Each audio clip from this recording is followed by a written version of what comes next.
through 9.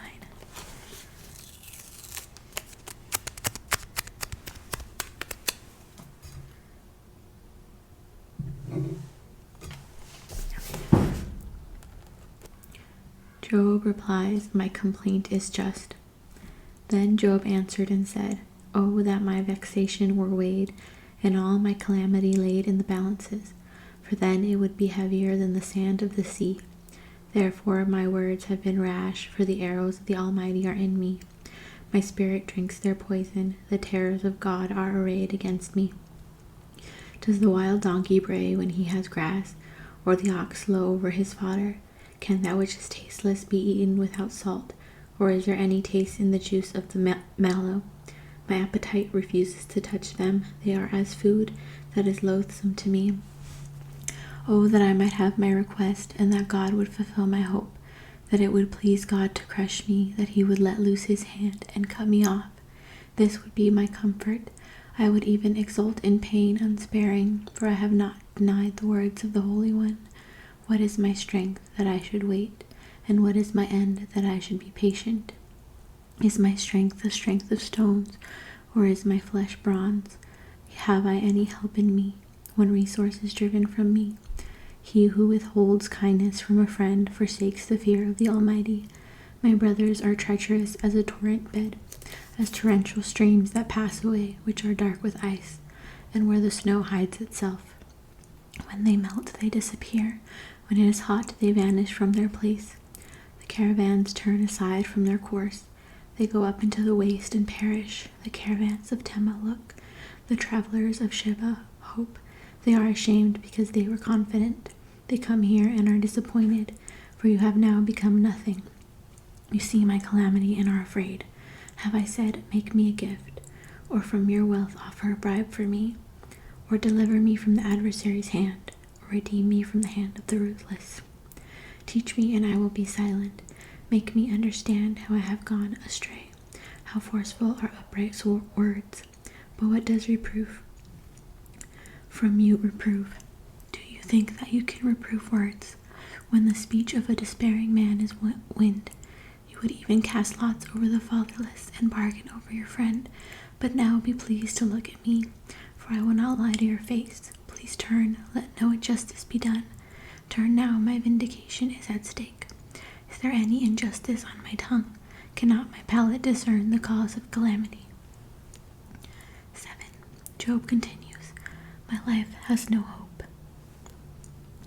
Has not man a hard service on earth, and are not his days like the days of a hired hand, like a slave who longs for the shadow, and like a hired hand who looks for his wages? So I am allotted months of emptiness, and nights of misery are apportioned to me. When I lay down, I say, when shall I arise? But the night is long, and I am full of tossing till the dawn. My flesh is clothed with worms and dirt. My skin hardens, and then breaks out afresh. My days are swifter than a weaver's shuttle, and come to their end without hope. Remember that my life is a breath. My eye will never again see good. The eye of him who sees me will behold me no more. While your eyes are on me, I shall be gone. As the cloud fades and vanishes, so he who goes down to Sheol does not come up. In return, he returns no more to his house, nor does he place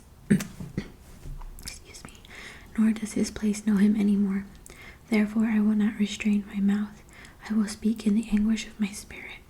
I will complain in the bitterness of my soul. Am I the sea or a sea monster, that you have set a guard over me?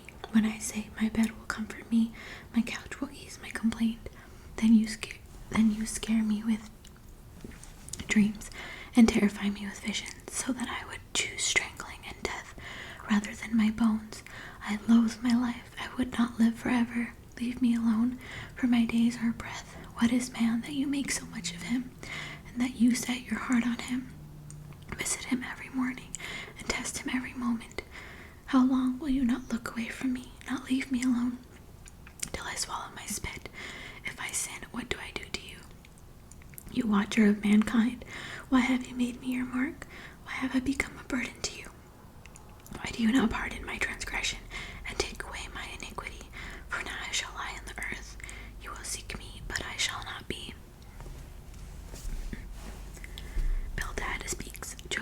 should repent. Then Bildad the Shuhite answered and said, How long will you say these things, and the words of your mouth be a great wind? Does God pervert justice, or does the Almighty pervert the right? If your children have sinned against him, he has delivered them into the hand of their transgression. If you will seek God and plead with the Almighty for mercy, if you are pure and upright, surely then he will rouse himself for you and restore your rightful habitation. And though your beginning was small, your latter days will be very great. For inquire, please, of bygone ages, and consider what the Father hath searched out. For we are but of yesterday, and know nothing. For our days on earth are a shadow. Will they not reach you and tell you and utter words out of their understanding? Can papyrus grow where there is no marsh? Can reeds flourish where there is no water? While yet in flower and not cut down, they wither before any other plant. Such are the paths of all who forget God. The hope of the godless shall perish. His confidence is severed, and his trust is a spider's web. He leans against his house, but it does not stand. He lays hold of it, but it does not endure. He is a lush plant before the sun, and his shoots spread over his garden. His roots entwine a stone heap. He looks upon a house of stones. If he is destroyed from his place, then it will deny him, saying, I have never seen you. Behold, this is the joy of his way, and out of the soil others will spring. Behold, God will not reject a blameless man, not take the hand of evildoers. He will yet fill your mouth with laughter, and your lips with shouting. Those who hate you will be clothed with shame, and the tent of the wicked will be no more. 9. Job replies, There is no arbiter. Then Job answered and said, Truly I know that it is so, but how can a man be in the right before God? If one wished to contend with him, one could not answer him once in 1,000 times. He is wise in heart and mighty in strength. Who has hardened himself against him and succeeded? He who removes mountains, and they know it not. When he overturns them in his anger, who shakes the earth out of its place, and its pillars tremble? Who commands the sun, and it does not rise? Who seals up the stars? Who alone stretched out the heavens and trampled the waves of the sea? Who made the Bear and Orion, the Pleiades and the chambers of the south? Who does great things beyond searching out, and marvelous things beyond number? Behold, he passes by me, and I see him not. He moves on, but I do not perceive him. Behold, he snatches away. Who can turn him back? Who will say to him, What are you doing? God will not turn back his anger. Beneath him bowed the helpers of Rahab. How then can I answer him, choosing my words with him? Though I am in the right, I cannot answer him.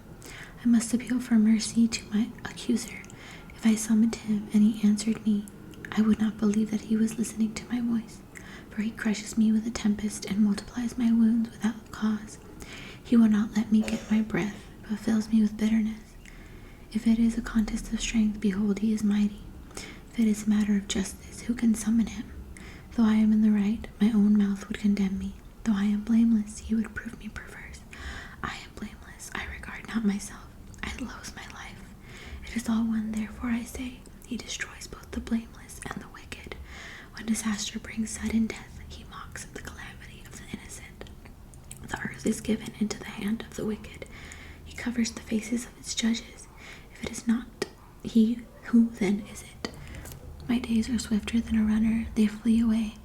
They see no good. They go by like skiffs of reed, like an eagle swooping on the prey. If I say, I will forget my complaint, I will put off my sad face and be of good cheer. I become afraid of all my suffering, for I know you will not hold me innocent. I shall be condemned. Why then do I labor in vain?